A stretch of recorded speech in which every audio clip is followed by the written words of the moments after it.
isso aí, vamos. Bom dia, MBC! Que bom estar em família. Que bom estar aqui. Vamos juntos, porque o nosso Deus também é nosso Pai. Fique de pé, vamos cantar juntos. E diga assim para a pessoa que está do seu lado: Deus é minha vida. Deus é o meu Pai. Agora convide a pessoa. Vamos cantar juntos. É isso aí, vamos lá, todos juntos.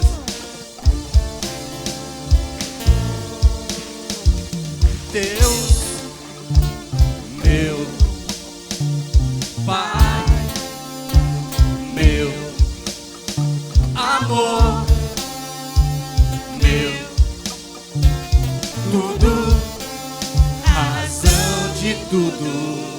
Deus, meu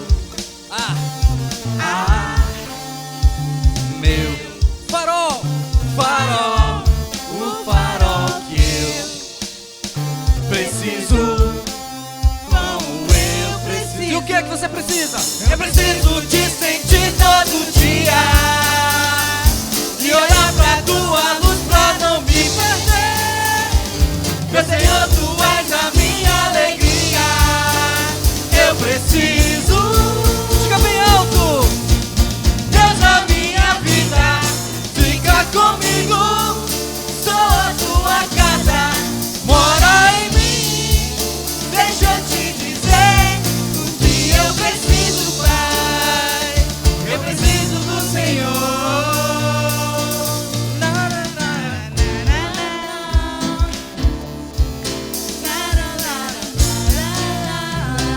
Diga que Ele é seu Deus, seu Pai.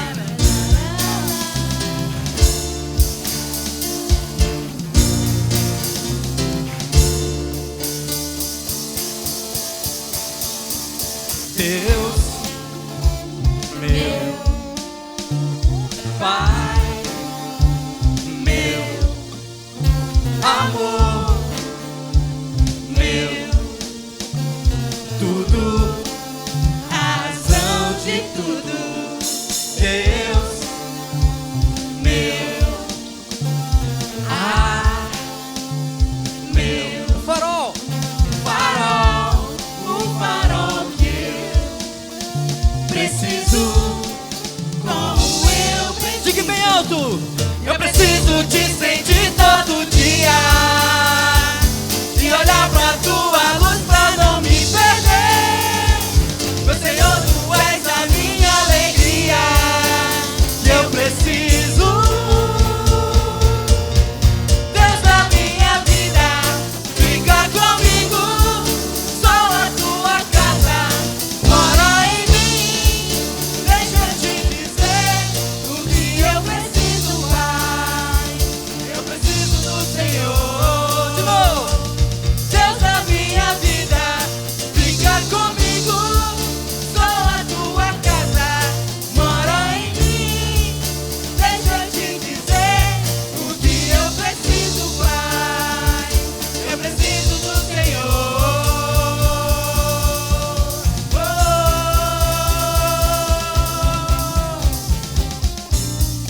Cante a Deus, cante seu melhor louvor com todo o seu corpo, com todos os seus pensamentos, com toda a sua alma. Diga, Ele é nosso Pai, Ele é nossa alegria, Ele é nosso amor. Cante bem alto, Deus da minha vida. Deus da minha vida, fica comigo. Sou a tua casa, mora em mim. Deixa eu te dizer o que eu preciso, Pai. Eu preciso do Senhor. De novo. Deus da minha vida, fica comigo. Sou a tua casa, mora em mim. Deixa eu te dizer o que eu preciso, Pai. Eu preciso do Senhor. Pode sentar. Bom dia, NBNC. Nesse momento eu quero que você olhe para alguém que você não conhece muito bem, alguém que está próximo de você, e você vai dizer o seguinte para essa pessoa: você está no melhor lugar para se estar. Dê um high five espiritual nessa pessoa. Em 5 pessoas. Dê um high five em 5 pessoas espiritualmente aí. Receba a alegria do high five nessa manhã. Graças a Deus. Gente, é uma alegria estar mais um culto pela manhã juntos. Deus é muito bom. Pergunta da pessoa do seu lado, como é que você está? Você está bem? Como você está se sentindo? Está se sentindo bem? Está bem? Bem de saúde? Como é que está o seu coração? Está bem? Graças a Deus. Alguns avisos. Tem casado aqui? Aí, rapaz, foram bem treinados. Na próxima sexta-feira, às 19h30, mostra aí. E tá ruim, abaixa um pouco a luz. Nós teremos um encontro de casais aqui na igreja, tá? Com o tema Vencendo as Diferenças. Você, marido, se acha diferente da sua esposa, sim ou não? E você, mulher, se acha diferente do seu marido, sim ou não? E nós vamos ver, teve uma que gritou bem forte, foi tu, Vivi. Ângelo, tá diferente até demais. Vencendo as diferenças, nós vamos estar compartilhando nas redes sociais. Chame os seus amigos casados. E o encontro de casais, ele é importante por 2 motivos. O primeiro motivo é que ele nos ajuda a melhorar, através da palavra de Deus, os nossos casamentos. Então eles vão nos ajudar a melhorar o nosso casamento, seguir conselhos e dicas bíblicas a respeito do casamento, que foi uma das primeiras coisas que Deus instituiu, foi o casamento, o que Deus planejava, e que o homem e a mulher têm diferenças, mas essas diferenças não são para os afastar, mas são diferenças para se complementar, como não quebra a cabeça. Estão me ouvindo bem, né? Sim ou não? Mais ou menos. Como no quebra-cabeça, para o quebra-cabeça ficar com toda aquela beleza, ele precisa de peças diferentes que se complementam. E nós vamos falar sobre vencendo as diferenças, tá? Na sexta-feira, às 19h30, o nosso encontro de casais. E também a segunda importância é, chame os seus amigos que não são nem cristãos. Chame, compartilhe com ele nas redes sociais esse convite. Tá? E chame, olha, vamos lá, vamos assistir essa palestra. E é interessante que quando eles chegam aqui, eles observam o que a palavra de Deus tem a dizer a respeito do casamento, a respeito dos nossos problemas e dificuldades do nosso cotidiano. Tá? A sexta-feira, às 19h30, tá bom? O nosso encontro de casais, ok? E é isso, esse é o único aviso de hoje, tá? Não esqueça, sexta-feira, que horas? Para os casados, os amigados, os enrolados, tá bom? Vamos continuar louvando a Deus. Do que você tem medo? Será que é de perder o seu emprego? Ou um ente querido? Da sua saúde? Você tem medo da morte? Você é escravo do medo? Jesus diz que nós não somos mais escravos do medo, que Ele nos comprou por alto preço. Nós não precisamos mais ser escravizados pelo medo. Jesus fala que se nós crermos nele, seremos salvos nós e nossa casa. Então fique de pé agora, cante conosco, eu não sou mais escravo do medo. Eu não sou mais escravo do medo. Eu sou filho de Deus. Eu não sou mais escravo do medo. Sou filho de Deus. Com uma melodia, Ele me encontrou, me cercou com uma canção que me libertou dos meus inimigos, dos meus medos, me salvou.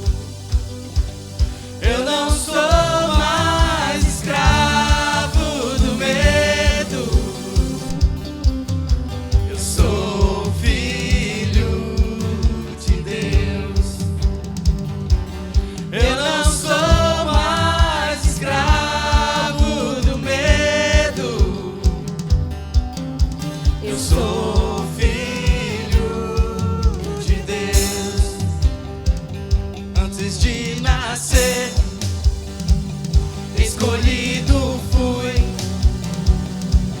por meu nome me chamou.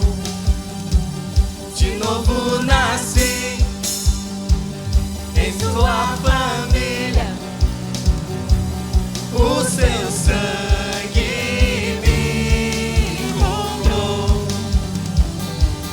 Eu não sou mais escravo do medo, eu sou filho de Deus. Eu não sou mais escravo do medo, eu sou filho de Deus. Agora diga, por que você é filho de Deus agora? É porque um dia o próprio Jesus veio para nos resgatar. E aquele que crê em seu nome terá o direito de ser chamado filho de Deus. E porque Ele nos salvou, nos chamou para estarmos com Ele, nós vamos cantar esse nome lindo e maravilhoso. Cante conosco o nosso nome, o maior nome de todos, Jesus. Jesus, Jesus, Jesus, Jesus, Jesus,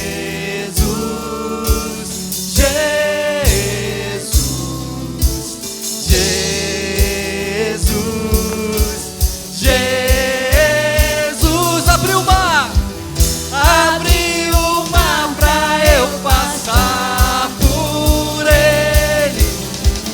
Perfeito amor que me alcançou, me libertou e agora eu posso cantar. Eu sou filho de Deus. Abriu o mar, Abriu o mar pra eu passar por ele. Perfeito amor que me alcançou, me resgatou e agora eu posso cantar. diga bem alto. Eu sou filho de Deus. Se você é filho, cante. Eu sou filho de Deus. Mais uma vez. Eu sou filho de Deus. Eu sou filho de Deus. Só suas vozes. Eu não Sou mais escravo do medo. Eu sou filho de Deus. Eu não sou mais escravo do medo. Eu sou filho de Deus. Fomos encontrados por Jesus, resgatados pelo seu amor, e Ele nos deu a salvação pela sublime graça. Ele entregou a sua vida por nós. E hoje nós podemos sentir o amor que Deus tem por nós. Então, juntos, vamos louvar esse Deus que tanto nos ama.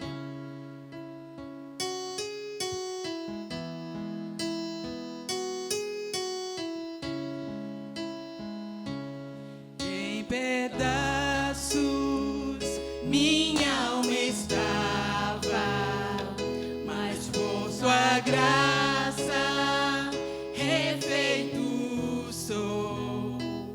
Sem nada em troca fui resgatado,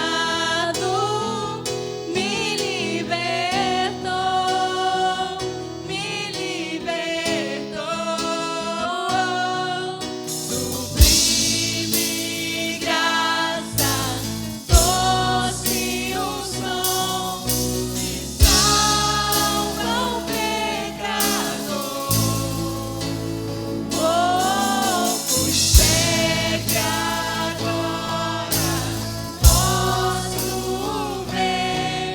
perdido e me encontrou. Agora eu posso ver.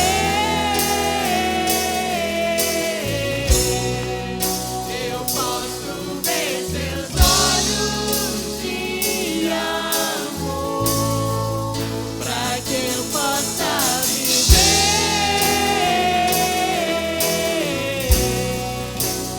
Sua vida Ele entregou.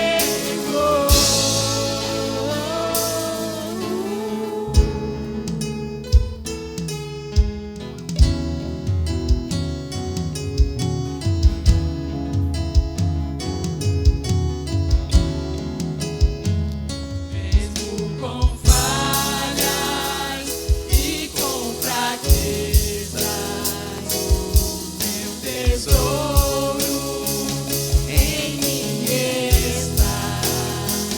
Minha vida entrego, serei teu vaso pra o mundo ver o teu poder. Sublime graça, doce o som que salva o pecador. Me segue agora, posso ver, perdido e me encontrou. Agora eu posso ver. Eu posso ver teus olhos de amor, para que eu possa viver.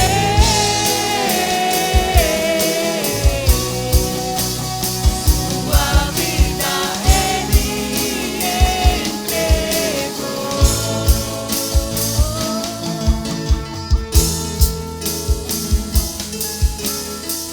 Sua vida Ele entregou.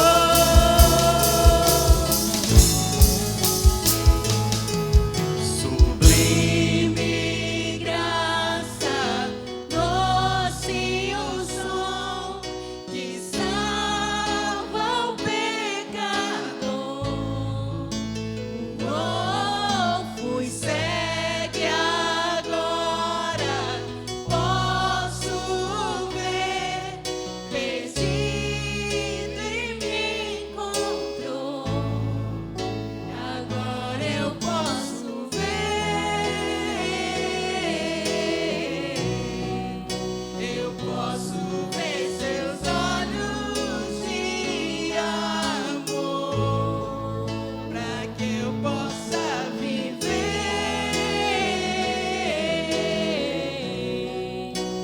Sua vida Ele entregou.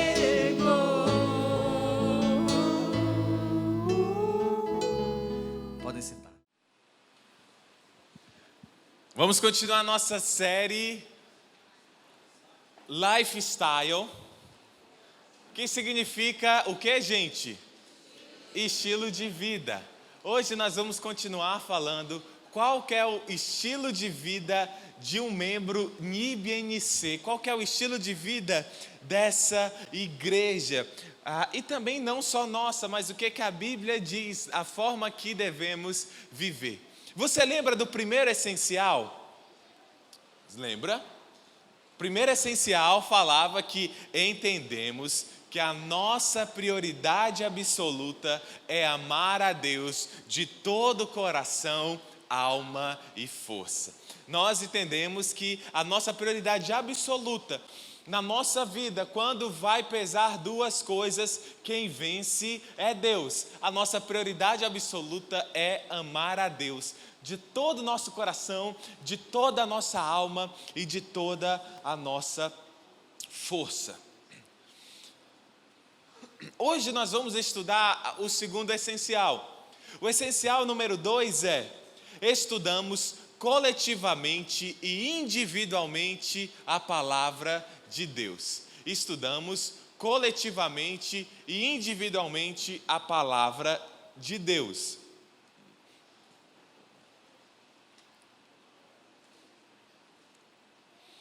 Qual que é o segundo essencial? Ativamente e individualmente a palavra de Deus. A palavra de Deus, ela é muito importante para nós, para os cristãos. Ela é fundamental à nossa vida, ela é essencial, ela é o nosso alimento diário.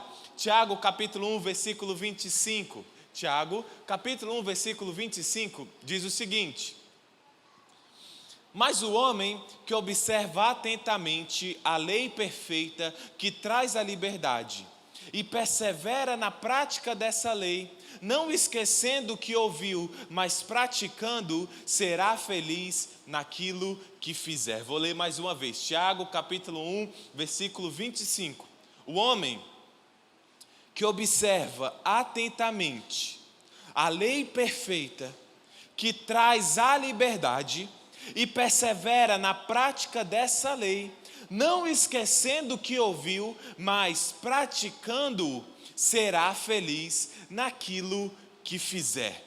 Será feliz naquilo que fizer. Você pode abrir a sua Bíblia em Deuteronômio capítulo 6. Nós vimos há 2 semanas atrás, Deuteronômio capítulo 6, Deus ele falava por que o povo deveria amar a Deus de todo o seu coração, de toda a sua alma, de todo o seu entendimento. E aí logo, para essas pessoas que amam a Deus de todo o coração, Deus fala uma coisa. Deuteronômio capítulo 6, a partir do versículo 6. Se você já abriu, diz eu. Se não, misericórdia.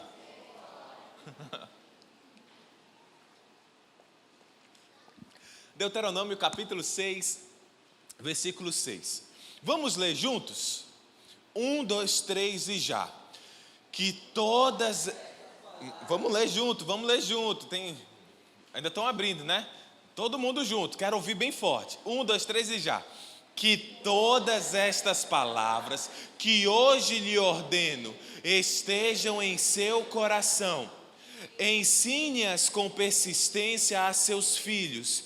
Converse sobre elas quando estiver sentado em casa, quando estiver andando pelo caminho, quando se deitar e quando se levantar. Amarre-as como sinal nos seus braços e prenda-as na testa. Escreva-as nos batentes das portas de sua casa e em seus portões. É interessante que, para quem ama a Deus, é importante, é necessário que você ame a palavra de Deus. Sabe, porque é através dessa palavra que Deus ele vai se revelar a nós. É através do estudo dessa palavra que nós podemos entender os propósitos de Deus para a nossa vida. O que Deus espera que eu trate meu filho, a minha esposa. E principalmente quem é Deus, quem é Jesus, quem é o Espírito Santo. Como é que nós somos salvos. O assunto mais falado na Bíblia é sobre Cristo. Então, se você vê desde Gênesis capítulo 3, já a primeira profecia aparecendo de Jesus, depois você vai ver Jesus em toda a Bíblia. Posteriormente isto, o segundo assunto mais falado é o assunto da soterologia. O que é isso, pastor? Soterologia. É um estudo no ramo da teologia que fala sobre a salvação.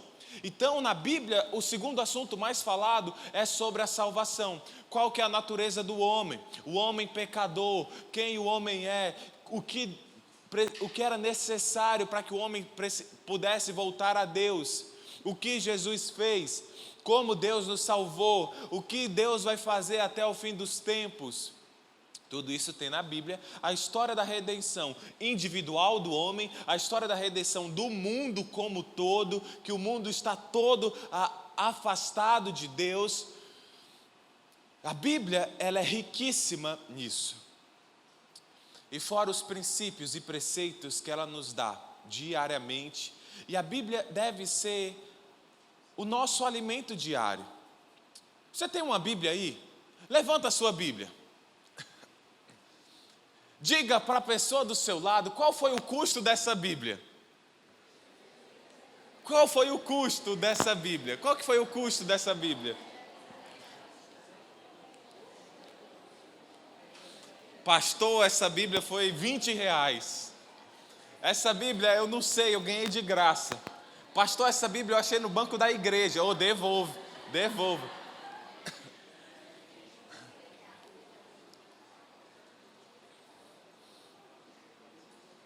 Na verdade, gente, essa Bíblia, ela teve um alto preço.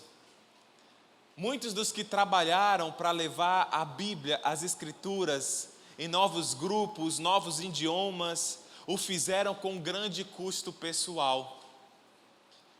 O sacrifício que as pessoas tomaram e fizeram para que essa Bíblia chegasse a diversas línguas é incrível.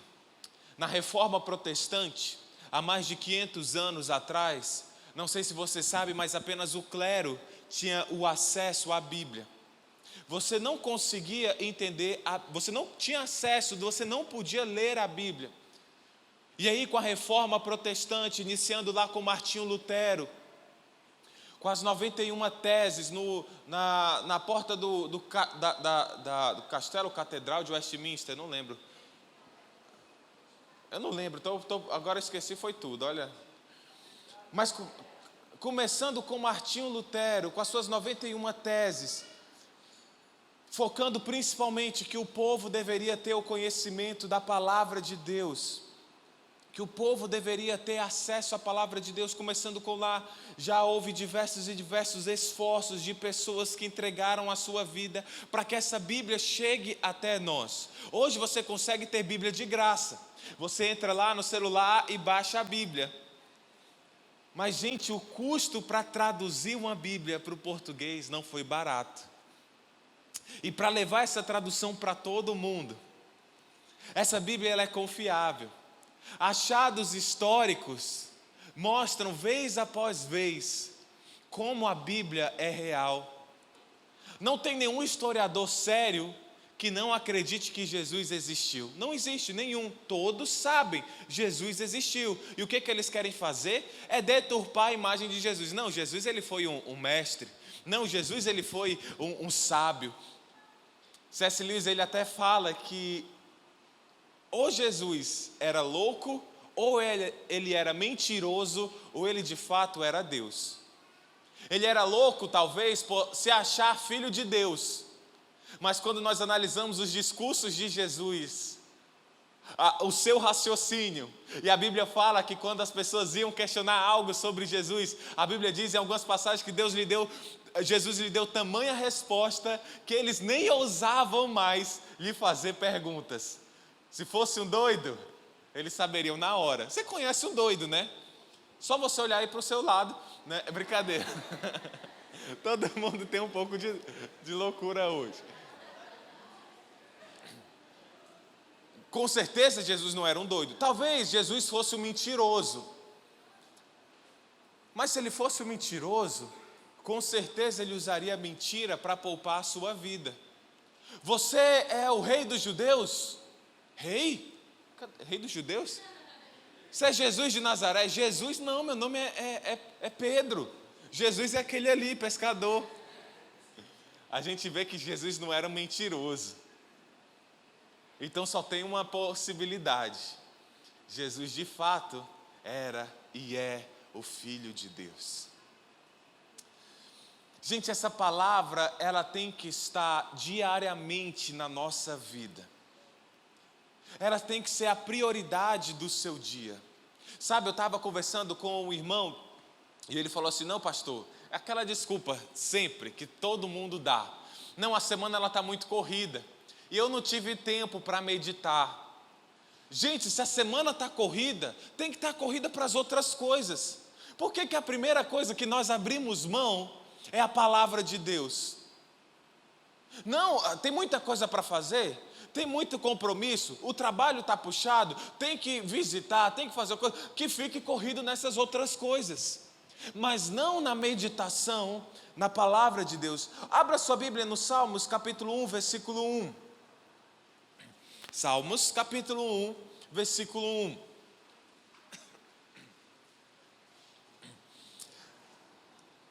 Nós vamos falar um pouco agora, eu quero que você anote um tópico sobre meditação. Meditação.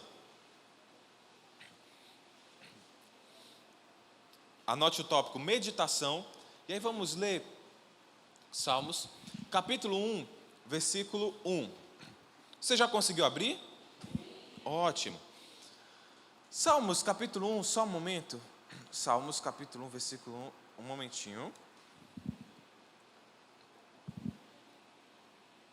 Diz assim: como é feliz aquele que não segue o conselho dos ímpios, não imita a conduta dos pecadores, nem se assenta na roda dos zombadores. Muitas vezes você passa mais tempo na roda dos zombadores, assistindo aqueles vídeos que você assiste, sentando com aquelas pessoas no seu trabalho, imitando a forma com que o mundo se comporta. Muitas vezes nós passamos muito tempo nisso e não seguimos o que Salmos 1 fala. Como é feliz aquele que não segue o conselho dos ímpios, não imita a conduta dos pecadores, nem se assenta na roda dos zombadores. Ao contrário, sua satisfação está na lei do Senhor, e nessa lei medita de dia e de noite. Quem medita na lei do Senhor dia e noite, o que acontece com essa pessoa? É como árvore plantada à beira das águas correntes. Dá fruto no tempo certo, suas folhas não murcham, tudo que ele faz prospera. Nós sabemos que o fruto do Espírito é amor, paz, alegria, paciência, bondade, fidelidade, domínio próprio. E como é que a Bíblia fala que nós geramos frutos? A Bíblia fala que nós geramos frutos pelo esforço, né? Você está lá e vem fruto, vem fruto, vem fruto, e nasce o fruto. Certa vez eu fui na casa que eu morava, tinha um jardim lá atrás. Aí a antiga dona, rapaz, plantou mamão, plantou limão, plantou maracujá, plantou banana. E cara, você sabe que bananeira multiplica assim, morre uma, nasce duas. Aí quando vi já tinha 4, dormi no outro dia 6. Eu já morava no bananal. E aí certa vez eu fui lá atrás e eu cheguei lá e eu ouvi uma bananeira. Cara, que coisa estranha. Me aproximei. Nossa, cheguei bem pertinho para ouvir. É número 2 ou número 1 que eu não estou entendendo? Mas não, era a bananeira se esforçando para produzir frutos, dando gás. Você acredita nisso, sim ou não? Porque o fruto é o natural. A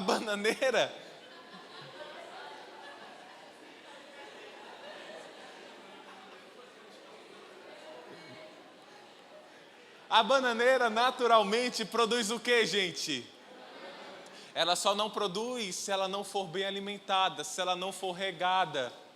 Ela vai morrer, não é verdade? E a Bíblia fala que para você produzir bons frutos, eles nascem naturalmente quando você está plantado na palavra de Deus.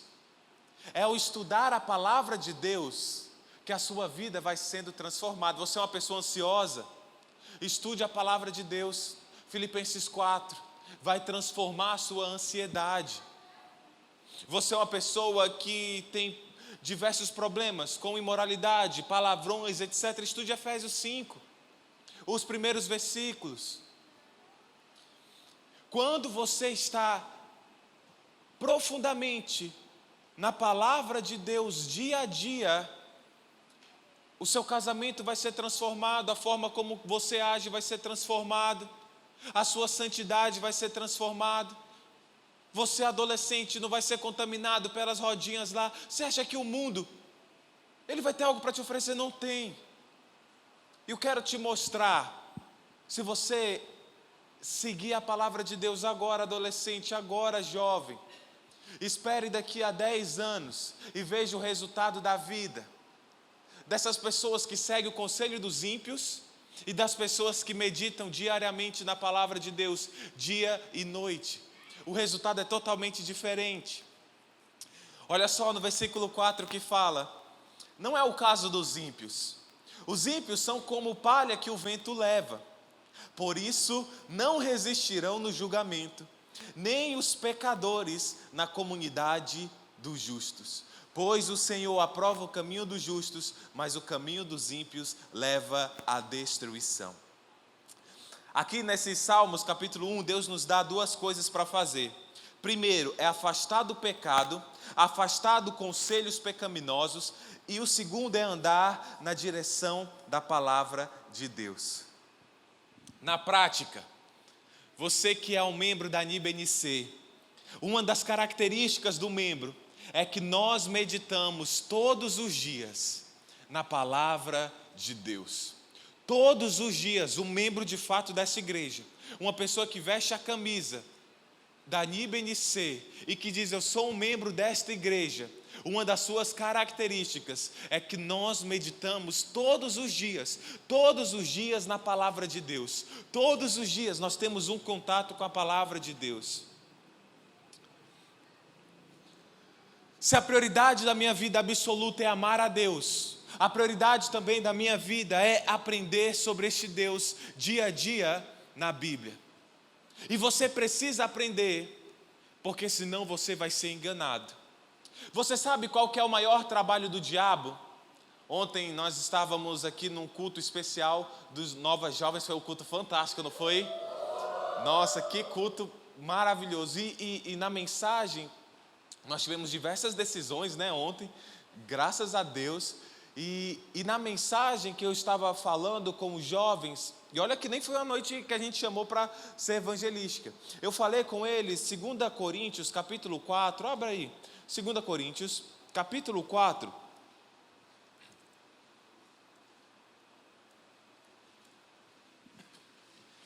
A partir do versículo 4. 2 Coríntios 4, 4.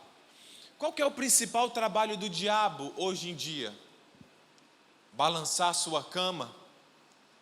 Ficar no guarda-roupa?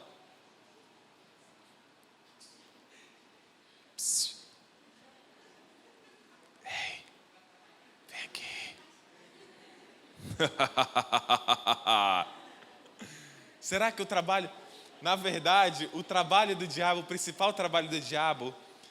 Gente, toda vez que você vê Deus com D minúsculo, não é o Deus nosso Pai e Pai do Senhor Jesus Cristo, não é isso, é o diabo. Então ele fala assim, o Deus desta era.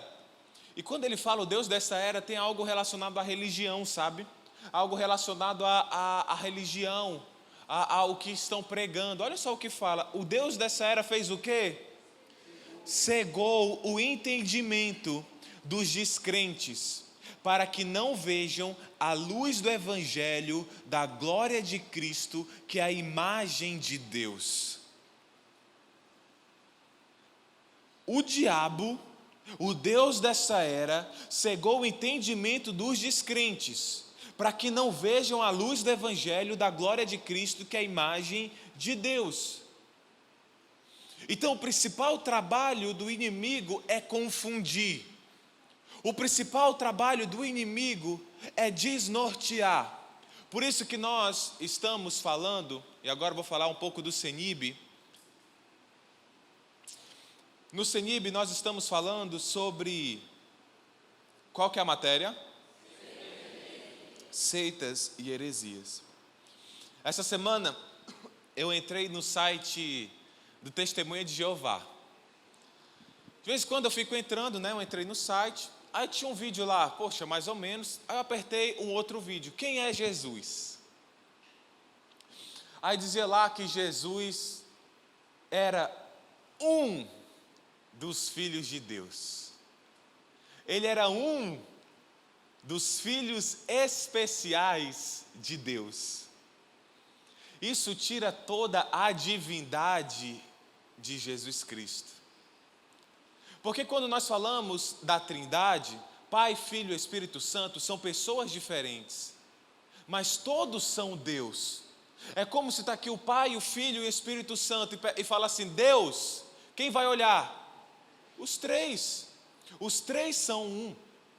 E aí a Bíblia fala que o Deus dessa era cegou o entendimento para que não vejam a beleza de Cristo, que é a imagem de Deus. Se você for lá em Colossenses capítulo 1, vai dizer, Ele é a imagem do Deus invisível. Ou seja, se você quiser ver Deus, você vai olhar para a imagem de Deus, é Jesus Cristo. Ele é, a Bíblia fala em Colossenses capítulo 1, o Senhor sobre a criação, pois nele foram criadas todas as coisas, nos céus e na terra, sejam tronos ou soberanias, poderes ou autoridades. A Bíblia vai dizer que Ele é antes de tudo e a todos sustenta pela palavra. Esse é Jesus. Aí se você for ler a Bíblia na versão, Novo Tempo, eu não lembro como é que é a do Testemunho de Jeová. Como é que é a tradução? Tu lembra, Junão? Não, essa não. Eu esqueci agora o nome. Hoje eu estou esquecido, né? Não lembro. Aí você vai ler, a primeira coisa que você pede é ler João capítulo 1, versículo 1. Você sabe o que diz em João capítulo 1? Abra aí a sua Bíblia, João 1, 1. João capítulo 1, 1.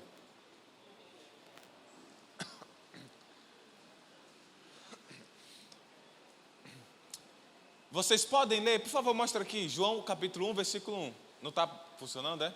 Ah, desligou, ok. João capítulo 1, versículo 1. Vamos ler juntos? 1, 2, 3 e já. No princípio.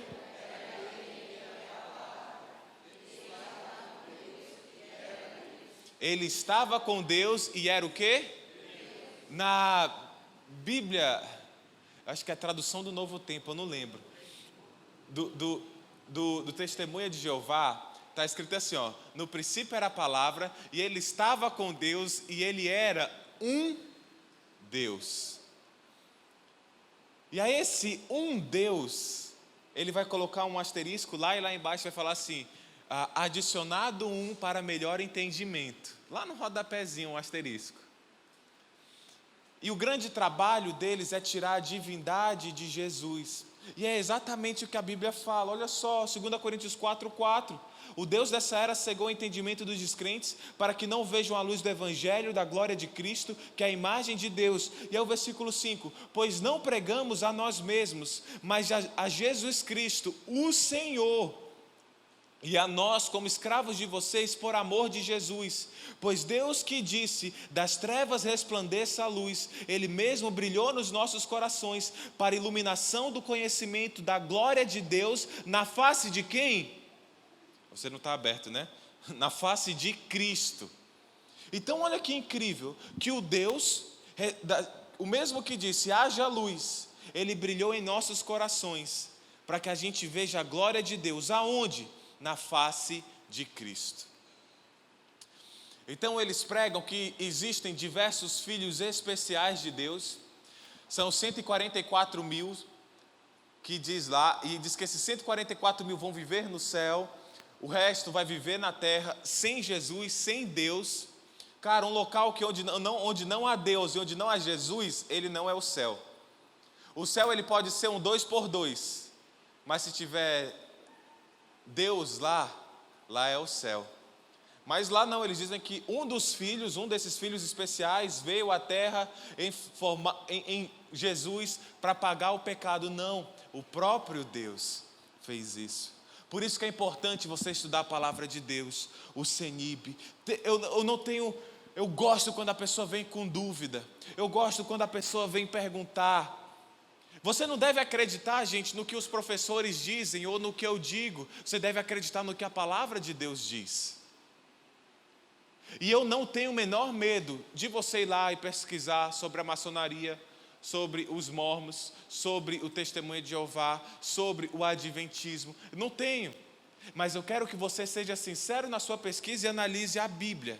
Nós devemos tomar as nossas decisões baseadas na Bíblia. Por isso que é tão importante você fazer o CENIB. Lucas 12:48 fala assim.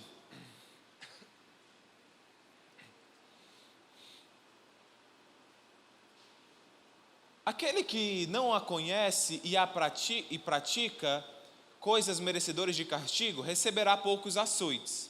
A quem muito foi dado, muito será exigido, e a quem muito foi confiado, muito será pedido. A quem muito foi dado, muito será exigido, e a quem muito foi confiado, muito mais será pedido. O que a Bíblia está dizendo? Gente, Deus te deu a possibilidade nessa igreja de fazer o CENIB. Deus deu a você a oportunidade de estudar a palavra de Deus. Muitas outras igrejas não têm isso. Eu falei, nós visitamos diversas igrejas, eu e minha esposa, quando viajamos. Quando eu viajo a trabalho, quando eu viajo talvez de férias. Sempre que eu tenho uma noite livre, eu entro lá na internet e pesquiso alguma igreja que eu possa visitar. Pouquíssimas igrejas têm ensino da palavra profundo. E quando tem, você paga para estudar. Nós já falamos para uma igreja onde eles tinham 5 cursos que aconteciam na terça-feira, 1 hora na terça-feira. Cada curso durava 5 semanas e o curso de teologia deles eram 5 cursos apenas. E nós chegamos lá e a gente sempre está buscando novas ideias, né? Retendo o que é bom. Nós fomos lá e perguntamos, olha, como é que é esse curso? Não, esse curso é fantástico. Você paga R$600, pode parcelar de 5 vezes por cada curso, R$600, e você vai fazer. Como é que é esse curso? É uma faculdade? Não, é um curso livre que acontece 1 hora todas as terças-feiras. Puxa vida, quase ninguém fazia. E aqui você tem a oportunidade de aprender. E a Bíblia fala que a quem muito foi dado, muito será exigido. Se você tem essa possibilidade de fazer o CENIB e não o faz, ou por preguiça, ou por não priorizar a Deus, ou por, sei lá, qualquer outra coisa que você deu uma desculpa, Deus vai lhe cobrar isso. O Renan, ele estava me falando que ele dirige como Uber. E entrou lá no carro, e ele sempre dá um folheto da palavra de Deus e vai falando do Evangelho. E ele diz que tem tanta pessoa com dúvida besta, tem tanta pessoa que pergunta cada coisa sobre quem é Deus, o que eu preciso ser salvo. Pessoas que vêm de outras religiões, de seitas. E Deus vai te dar oportunidades de falar. Para isso você precisa aprender e se dedicar. Outra coisa também que eu quero falar é sobre o culto.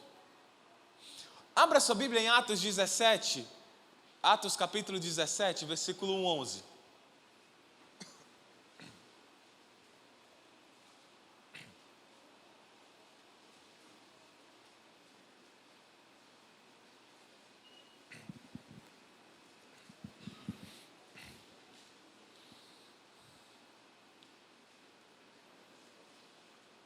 Atos capítulo 17, versículo 11. Você já abriu? Olha só o que diz. Os bereanos eram mais nobres do que os tessalonicenses, pois receberam a mensagem com grande interesse, examinando todos os dias as Escrituras para ver se tudo era... Conclua, por favor. Para ver se tudo era... Para ver se tudo era a si mesmo. A Bíblia fala que as pessoas que examinam as Escrituras, examinam o que lhe é falado, são mais nobres. São mais nobres.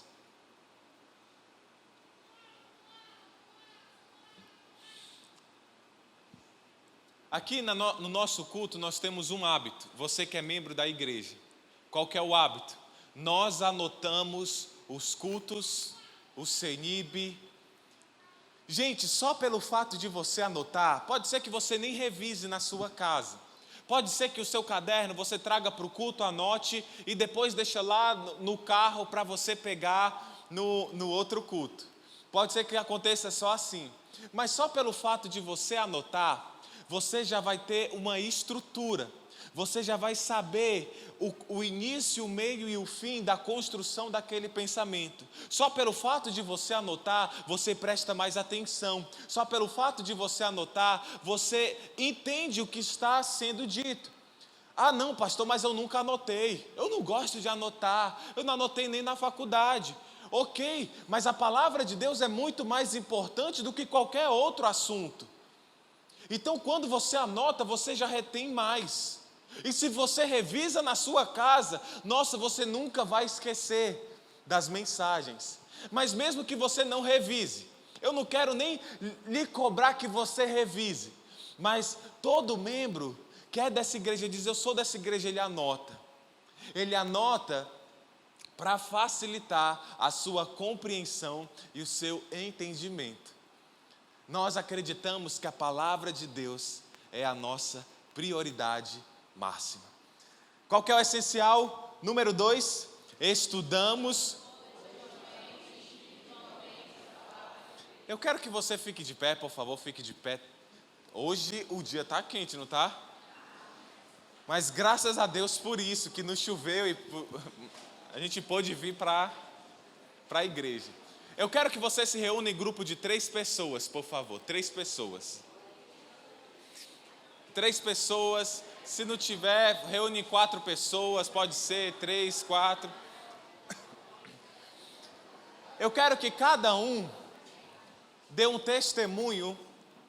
Pode ser. Um testemunho na sua vida de algo que mudou pela palavra de Deus, ou algo que te confortou, ou uma mensagem, ou uma meditação, ou um versículo que chama a sua atenção. Compartilha aí, cada pessoa vai compartilhar bem rapidamente o que a palavra de Deus, algo especial que ela te ensinou. Compartilha aí.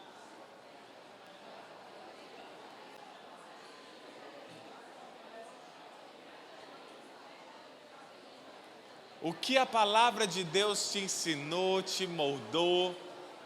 Compartilhe.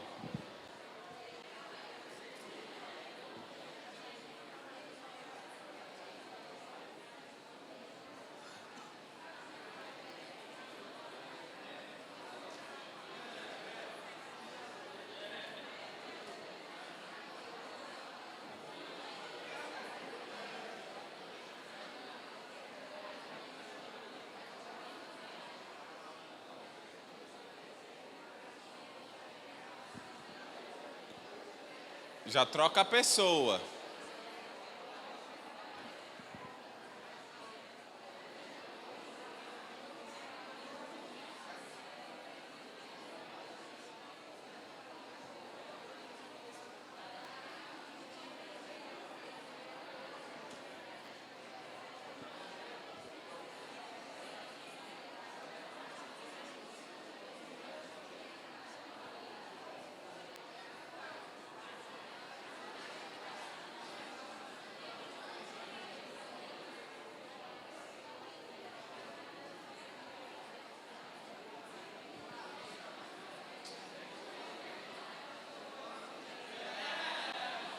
Projetor, acho que está esquentando, e aí ele dispara e desliga.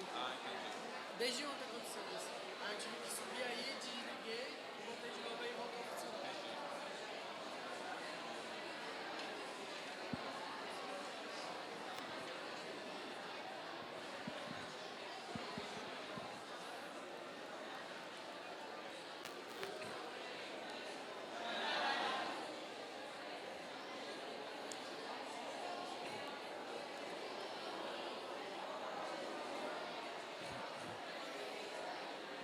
Já todo mundo? Ainda não? Vamos lá, conclui.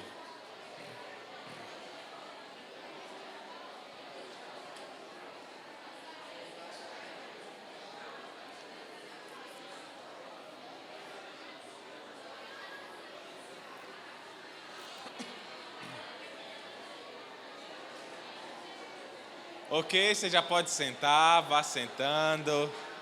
Depois você marca um frango, uma lasanha, para conversar da palavra de Deus. Sabe, eu amo conversar sobre a Bíblia, gente. Eu amo. E assim, é incrível o que essa palavra faz. Sabe, eu me converti na NIB, eu ia para outra igreja. Eu passei 6 meses indo para uma outra igreja. Desculpa, 3 meses. Eu nunca tinha ouvido falar sobre aceitar a Jesus, nunca. Mas quando eu fui para Nibe, passei um tempo,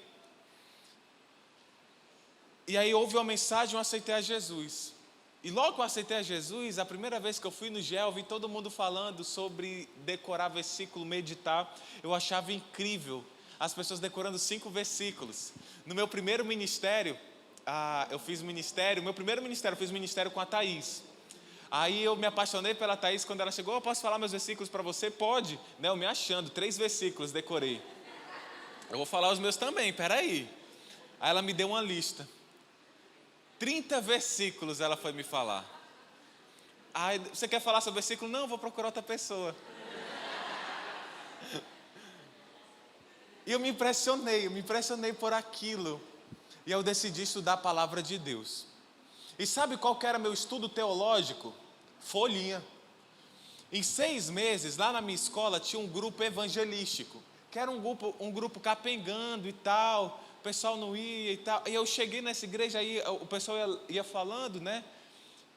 E eu já vinha com o versículo que eu tinha decorado, já vinha falando, né? Já me infiltrei na igreja, já queria... Aí eles falaram assim, me chamaram para conversar, falaram: Mateus, olha, eu percebo que você já tem um grande tempo na caminhada cristã, 6 meses. E eu quero que você assuma aí o nosso grupo evangelístico. Tá bom, assumi o grupo evangelístico. E aí todo recreio tinha uma mensagem de 10 minutos que eu dava. Então, de segunda a sexta, todo recreio, não ia nem lanchar, não ia pegar o mingau lá no Copa Azul Top de Munguzá. Eu ficava na sala, o pessoal ia pegar o lanche e voltava, muitos nem iam lanchar, e a gente reunia, começamos com 3, 4 e finalizamos com as 15 pessoas lá na hora do recreio, e as pessoas vinham, nós fazíamos semana do namoro, onde nós falamos sobre namoro, sobre esperar em Deus, evangelizávamos, e até professores, depois iam professores participar do grupo. Foi muito legal. Mas qual foi a diferença? Não, porque o pastor estudava coisas teológicas e foi lá estudar o C.S. Lewis, e foi estudar o Moody, foi estudar o Calvino. Não, era folhinha. No meu trabalho tem 2 pastores, eu sou um pastor, e tem um outro senhor que também é pastor lá. E a gente vai conversar. Ele fala muito pouco sobre a palavra de Deus. Ele fala assim: não, Deus falou comigo, eu estava orando, e quando eu estava orando eu vi um demôniozinho crescendo. E esse demônio ia crescendo, eu vi no outro lado Jesus. E eu olhava assim para Jesus, como falasse: Jesus expulsa o demônio, e Jesus não expulsava. Jesus expulsa o demônio, e Jesus falou comigo na hora, que Ele estava comigo, mas eu que deveria expulsar o demônio. E eu falei: está repreendido, o demônio foi embora. Jesus olhou para mim e fez assim. Eu entendi a palavra de Deus naquele momento. Eu não sei, nós não devemos assim julgar, principalmente, mesmo essas igrejas pentecostais, o nosso maior ponto contra uma igreja é quando a pessoa não fala de Jesus. Mas a igreja pode rodopiar, pode falar línguas, pode pular, pode subir na cadeira, pode ter o pastor metralhador expulsando. Mas, cara, se a salvação não vem por Jesus, isso é um problema. Mas o conhecimento da Bíblia é muito raso, muito pouco, e o que muda a nossa vida não são as experiências. Não ore até esperar ver um demôniozinho crescendo no seu quarto ou no guarda-roupa. Nós devemos aprender de Deus através da Bíblia. É isso que a palavra de Deus nos fala. Quem tem meus mandamentos e os guarda, este é o que me ama. Qual que é o essencial número 2?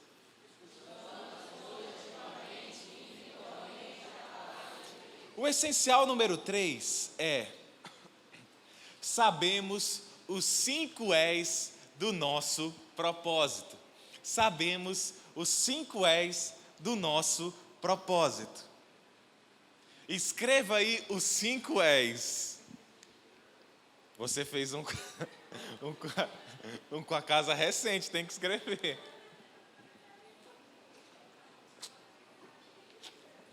Sabemos os 5 E's do nosso propósito. Vamos lá, o Nova Batismo, que está só aqueles que fizeram um com a casa, será que sabe? Já passa a dica aí, Yasmin, você que já fez. Ixi, já pensou agora, Yasmin tá nervosa, vai errar tudinho. Qual que é o primeiro E? Evangelizar. Primeiro é evangelizar. O segundo é enturmar. O segundo é enturmar. Ah, não, mas eu aprendi que era ensinar. Não, na nossa igreja o segundo é enturmar. O terceiro qual que é? Ensinar, porque nós vamos ensinando para sempre. Por que esse é o nosso problema? Primeiro a gente evangeliza, depois queremos que ele faça parte da igreja, parte da família, ele ser enturmado. E quando essa pessoa se tornou parte da igreja, nós vamos ensinar essa pessoa. Qual que é o quarto? Engrenar. Onde cada pessoa, depois que ela aceitou a Jesus, se enturmou na família de Deus, está aprendendo e crescendo através da meditação, do Senib, dos cultos. Agora ela está engrenada. O que é engrenar? Ela faz um ministério. E por fim, qual que é o último? Engrandecer. O quinto é o engrandecer. Na NIB também tem o espalhar, mas nós colocamos o espalhar e nós cremos que está dentro do evangelizar. Então a nossa igreja tem 5 E's: evangelizar, enturmar, ensinar, engrenar e engrandecer. Nós fizemos e reordenamos para um fluxo de como fazemos aqui na igreja. Primeiro, evangelizar, um com Deus. Segundo, enturmar, um com a casa. Terceiro, ensinar, e aí vai vir um curso amadurecendo na casa. E depois, engrenar, servindo a casa. Enfim, tudo isso nós pensamos para ser um fluxo e um processo de comprometimento de vida. Nós sabemos os 5 E's do nosso propósito. Mesmo que você não saiba na sequência certinha, exata, você deve ter na sua mente quais são os 5 E's do nosso propósito. 1 Coríntios 9, 26 fala assim. 1 Coríntios 9, 26. Sendo assim, não corro como quem corre sem alvo, e não luto como quem esmurra o ar.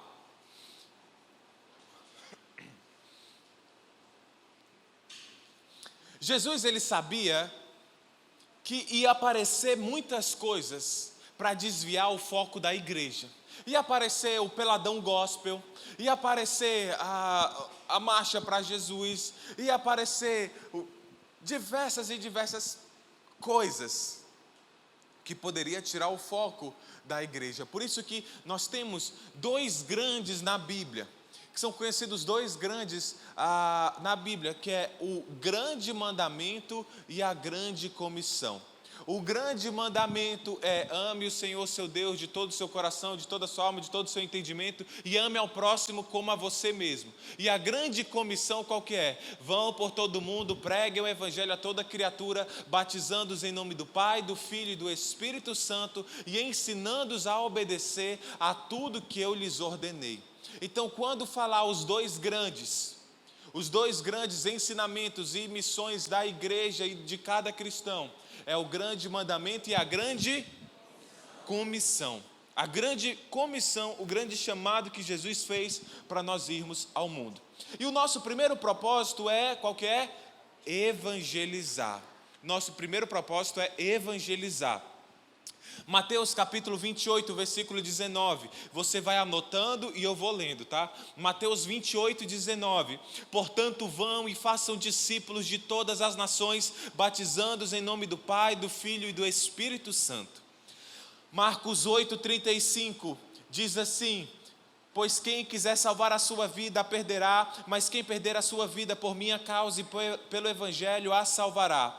2 Coríntios 5, 20 diz assim: somos embaixadores de Cristo, como se Deus estivesse fazendo o seu apelo por nosso intermédio. Por amor a Cristo, lhe suplicamos, reconciliem-se com Deus.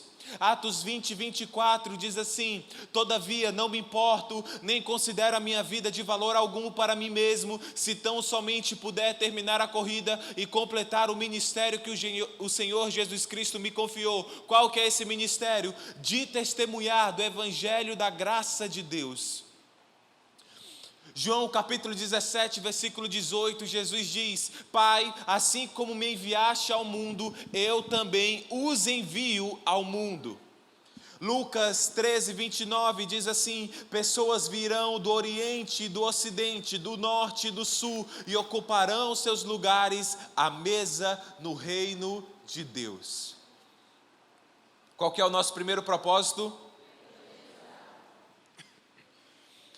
Na Bíblia, Deus não nos chama apenas para vir até Ele.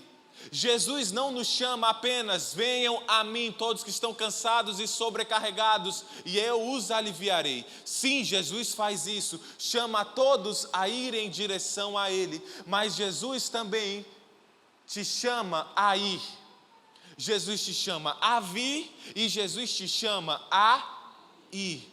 Ir por todo mundo e contar a boa notícia, como falamos na semana passada. Uma boa notícia só é boa notícia se chegar a... Uma boa notícia só é boa notícia se chegar a tempo. E Jesus nos disse: vão por todo mundo e conte essa notícia. Fale para as pessoas que há salvação, fale para as pessoas que há perdão, fale para as pessoas que há um Pai que as ama, fale para as pessoas que Jesus Cristo morreu no lugar delas. Fale, conte a boa notícia. É interessante que é uma boa notícia, não um bom conselho. Uma boa notícia é que Jesus já fez na cruz. Jesus já morreu no nosso lugar. E quando você falar essa mensagem, Deus não nos chamou para converter e mudar o coração das pessoas. Isso é o trabalho de Deus. Lá em 2 Coríntios, capítulo 4, versículo de 5 a 6, anote aí, fala que Deus resplandeceu. É interessante, no versículo 6 primeiro, eu vou ler esse versículo, vou falar esse versículo de forma contrária. Estou falando muito rápido? Estou achando que eu estou falando rápido, me acalmar. Não, né? Lá em 2 Coríntios capítulo 4, versículo 6, agora acelera um pouco, né? 2 Coríntios 4, 6,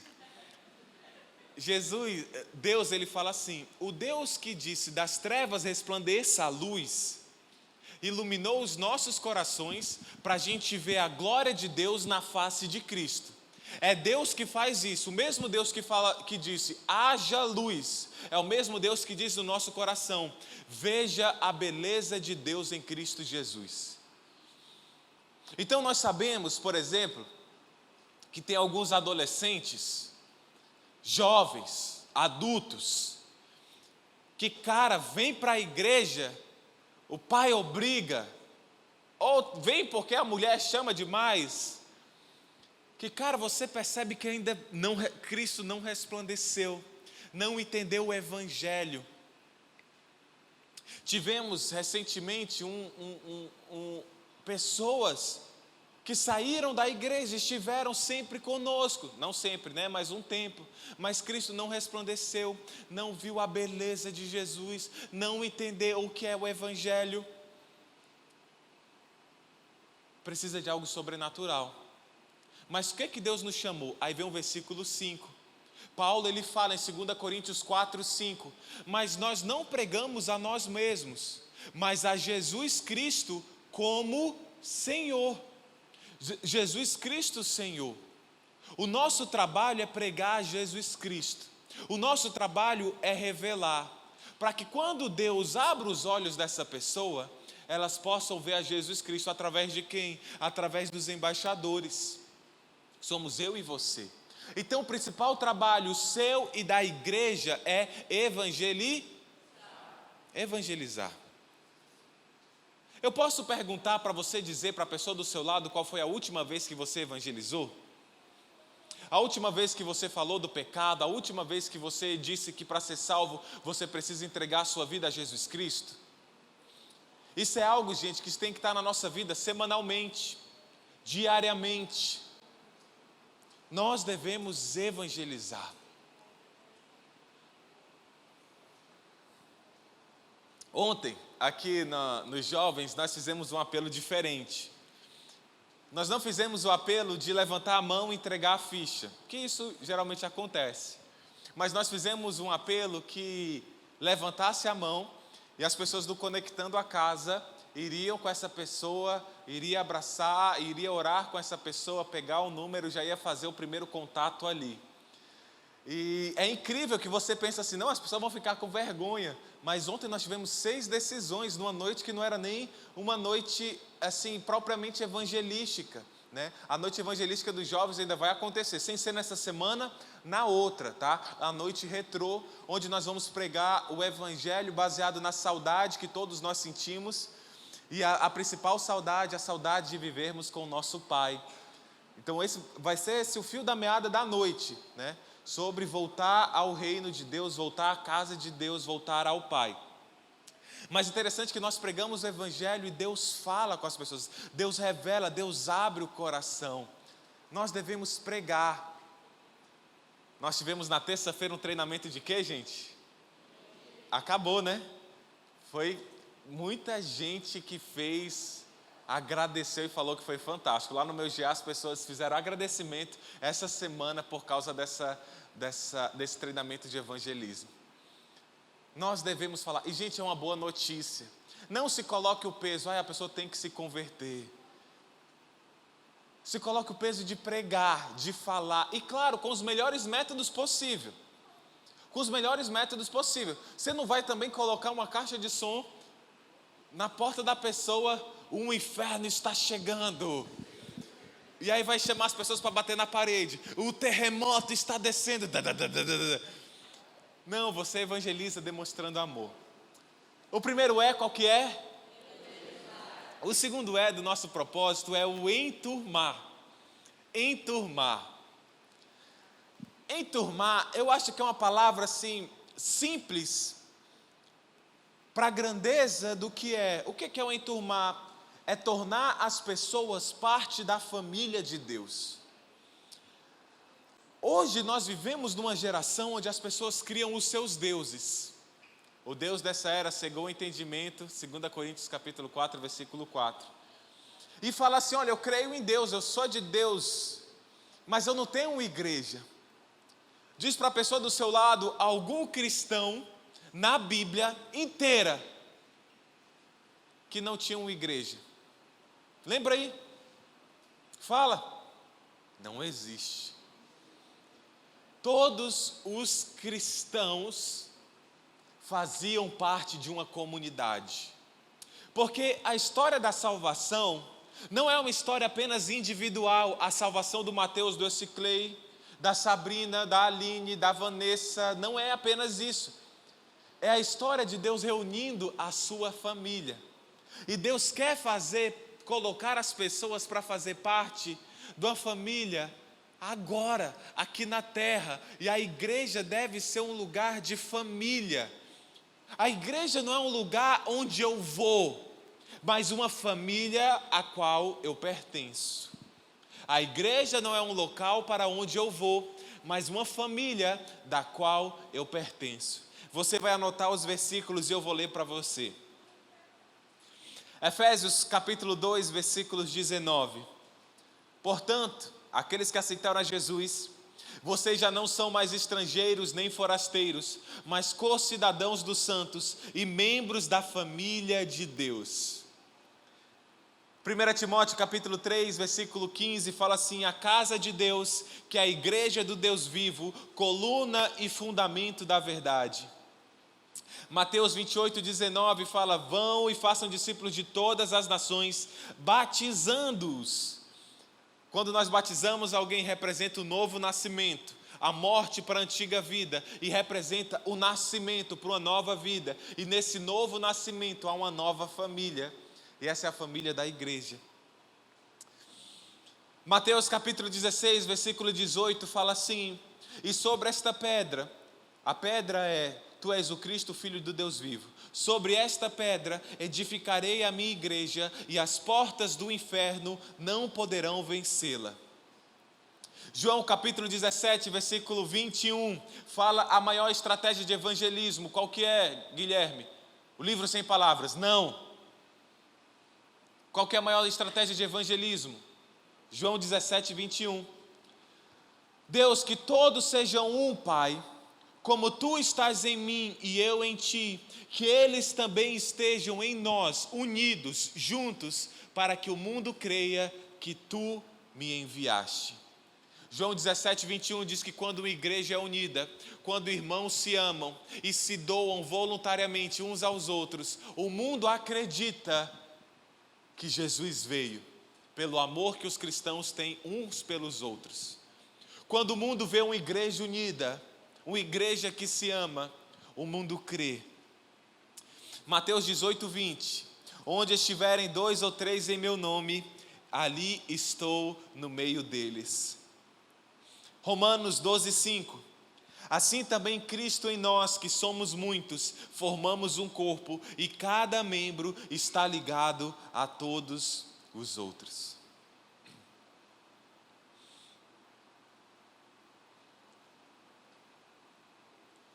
O nosso trabalho como igreja é enturmar as pessoas, é torná-las parte da família de Deus. Então, por exemplo, uma dica: quando eu peço para levantar e falar para 3 pessoas, 4 pessoas, 7 pessoas alguma coisa, você como membro da igreja, um irmão, parte da família, o seu trabalho, e principalmente você que já está há 1 ano ou mais de 1 ano, você líder, você que já está na igreja há um bom tempo, quando nós levantamos, o nosso trabalho é olhar, cara, quem que está vindo aqui há pouco tempo? Quem que eu não conheço? Quem que está parecendo meio perdido? O seu trabalho é ir lá com essa pessoa, é enturmar, é conhecer. Quando alguém entra na igreja e está aqui perdido, você deve chegar lá e se apresentar. Oi, tudo bem? Me chamo Mateus, qual é o seu nome? Cara, que legal, a primeira vez aqui. Não, vai começar um com Deus. Ei, você já fez um com Deus? Não. Eu, por exemplo, tenho um casal, o Paulo e a Sara, eles nem tinham feito um com Deus, ou estavam fazendo, nem sei. Nós visitamos eles na casa deles, conversamos, conhecemos o Ellison e a Jéssica, né, que trabalham no Teens hoje. Eles estavam vindo para a igreja, não tinham feito um com Deus nem nada, nós visitamos a casa deles. O nosso trabalho é tentar enturmar as pessoas, é tentar dizer, olha, e eu falei para o Ellison e para a Jéssica, a primeira vez que eu fui na casa deles, falei, vocês têm muitos amigos? Eles falaram, pastor, não tenho não. Aí eu falei, mas na nossa igreja você não vai encontrar só amigos, você vai encontrar uma família. Uma família. E hoje fazem parte da nossa igreja. E esse é o nosso trabalho, é mostrar para as pessoas que aqui é muito mais que um prédio, que um carpete, que um pedaço de ferro que esquenta, que só. É uma família. Esse é o nosso segundo enturmar. E quando eu falo enturmar, eu falo às vezes que parece uma palavra pequena, para o tamanho da grandeza que é o enturmar. É mostrar para a pessoa que nós somos uma família, a família de Deus. Qual que é o primeiro é? E o segundo é? O terceiro é o que nós vamos ver na semana que vem. Ah, poxa, vocês estão demais. A palavra de Deus é... Vamos orar a Deus? Oremos. Senhor Jesus, eu te agradeço por essa manhã, te agradeço pela tua palavra, por podermos estudar ela, Senhor, tanto no CENIB quanto no culto. Te agradeço pelos propósitos que tu tem para a nossa vida, e quando cumprimos estes propósitos, Senhor, é que conseguimos encontrar a felicidade em te servir.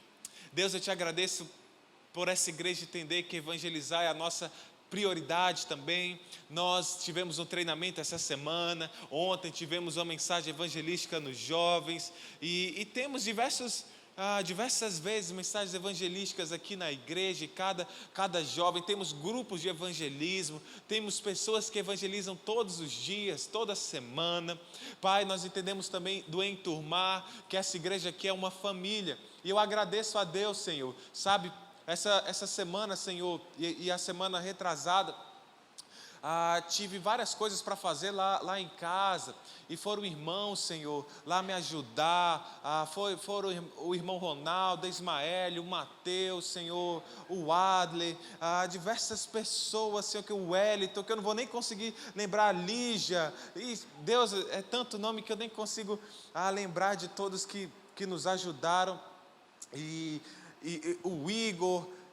E Deus, eu agradeço, Senhor, por todos que nos ajudaram a pintar lá em casa, a carregar as coisas, Senhor, a fazer a nossa mudança. Isso não acontece só conosco, mas com todos aqui, e pessoas que estão indo morar só, que o GA ama e dá o apoio e ajuda. E é isso, Senhor, nós somos uma família. Claro, Deus, que nós não somos perfeitos, muitas vezes nós vamos falhar, muitas vezes nós não vamos amar como deveríamos, mas Tu nos chamou, Senhor, para amar, Tu nos chamou para doar, e ainda somos escravos, Pai, em alguns momentos das nossas paixões, e podemos errar, mas nós queremos ser uma igreja, Senhor, que ama. E é isso, Pai, eu Te agradeço, e eu oro também agora pelo nosso almoço, pela nossa semana. Para alguns irmãos já não vou voltar mais à igreja hoje, que possam ter uma semana na Tua presença, meditando todos os dias, aprendendo da Tua palavra todos os dias, que possam ter uma semana em santidade, Senhor, uma semana que falem do Teu amor e que amem os seus irmãos também. É isso, Pai, teremos o nosso almoço agora, que cada um possa ter um bom almoço, que quem não tiver, Senhor, que possa vir falar comigo, venha falar com algum irmão, para que possam almoçar neste domingo, Senhor, também. É isso, Pai, nos leve em paz para nossas casas, em nome de Jesus, amém. Deus abençoe você, tenha uma ótima semana.